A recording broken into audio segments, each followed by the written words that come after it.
Halo, jumpa lagi kita dengan editorial Podcast 9. Podcast 9 adalah sebuah podcast yang digagas oleh 9 alumni Fakultas Hukum Universitas Indonesia, mengangkat, mendiskusikan, dan mempermasalahkan hal-hal yang terkait dengan kepentingan publik, kepentingan masyarakat, dan kepentingan negara yang dilakukan dengan independen, objektif, serta kritis. Podcast 9 kali ini akan menyoroti mengenai Kapolres Ngada NTT AKBP Fajar Widya Harma Lukman.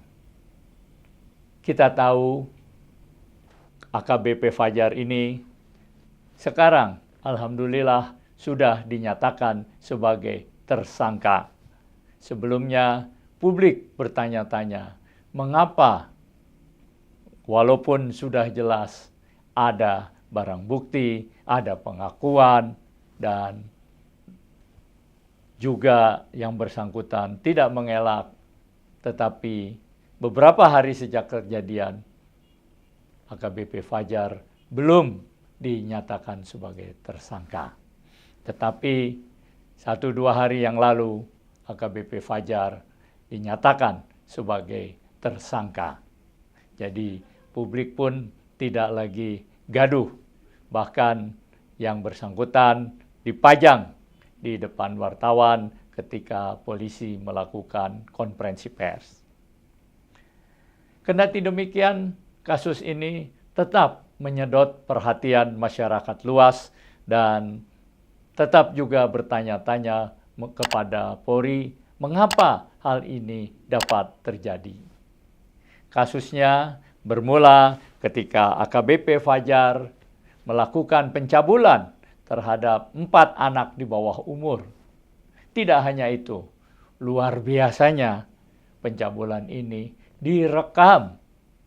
Dan tak hanya juga direkam, kemudian dijual kepada situs porno di Australia. Walaupun telah melakukan hal-hal tersebut, ternyata AKBP Fajar di Indonesia sebelumnya masih aman-aman saja. Nah, dia rupanya di Indonesia tidak terendus. Barulah setelah kepolisian Australia mengungkapkan hal ini, pihak polisi di Indonesia menjadi kalang kabut dan segera mengusutnya. Dan kemudian memang sementara ini perbuatannya terbukti. Tapi bagaimana kalau tidak ada laporan dari polisi Australia? Mungkin yang bersangkutan sampai saat ini masih dinas sebagai polisi aktif. Dan bahkan bukan tidak mungkin juga dia bisa menapak karirnya dengan baik, menjadi naik pangkat sesuai dengan prosedur yang ada. Tentu kalau dia naik pangkat terus dan memegang jabatan yang penting, ini membahayakan baik publik maupun polisi. Beruntung pihak kepolisian Australia mengungkapkan hal ini dan ditindaklanjuti oleh polisi Indonesia. Nah, dari kasus ini dapat kita analisis beberapa hal. Hinca Panjaitan, anggota Komisi 3 DPR, mengatakan dan mempertanyakan mengapa orang seperti AKBP Fajar ini dapat lolos dalam rekrutmen polisi. Dia mempertanyakan bagaimana sistem rekrutmen di kepolisian. Kok orang seperti Fajar, AKBP Fajar dapat lolos?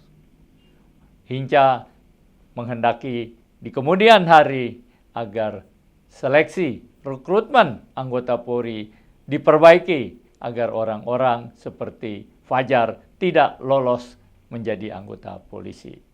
Podcast 9 berpendapat usulan Saudara Hinca Panjaitan perlu diperhatikan oleh Polri. Artinya, Polri harus melakukan rekrutmen yang lebih ketat, lebih benar, dengan syarat-syarat yang juga perlu lebih selektif agar mencakup pembatasan terhadap orang-orang seperti AKBP Fajar yang jelas-jelas mengindap pedipolia ini. Jadi ini merupakan semacam masukan, kritik kepada Polri untuk di kemudian hari agar memperbaiki sistem rekrutmennya. Yang kedua adalah podcast 9 berpendapat polisi perlu melakukan pengawasan yang lebih substantif, yang lebih aktif kepada jajarannya. Tentu AKBP Fajar yang sudah sekian lama bertugas sebagai polisi dan bisa menjadi Kapolres bukanlah orang baru. Dan tentu kelakuannya juga bukan kelakuan yang baru. Pasti ini kelakuan yang lama, yang sudah berkembang dan selama ini tidak terendus oleh polisi, oleh Polri. Ini menunjukkan ada pengawasan, ada celah pengawasan yang bocor, yang tidak dapat menangkap perilaku seperti AKBP Fajar. Di kemudian hari, polisi, Polri harus menerapkan sistem pengawasan yang lebih mendalam, termasuk perilaku anggotanya. Polisi tidak hanya dapat mengandalkan propam atau profesi pengamanan saja, tetapi jenjang atasan bawahan itu harus terus dikembangkan sehingga atasan mengetahui persis tingkah laku anak buahnya. Podcast 9 berpendapat, ke depan Polri harus lebih memperhatikan aspek pengawasan sehingga pengembangan karir seorang Polri, seorang anggota polisi tidak akan dapat naik pangkat, naik jabatan kalau memiliki reputasi yang seperti AKBP Fajar ini. Itulah sekelumit catatan dari podcast 9 untuk Polri.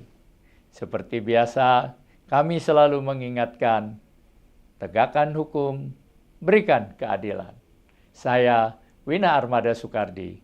Sampai jumpa pada episode yang akan datang.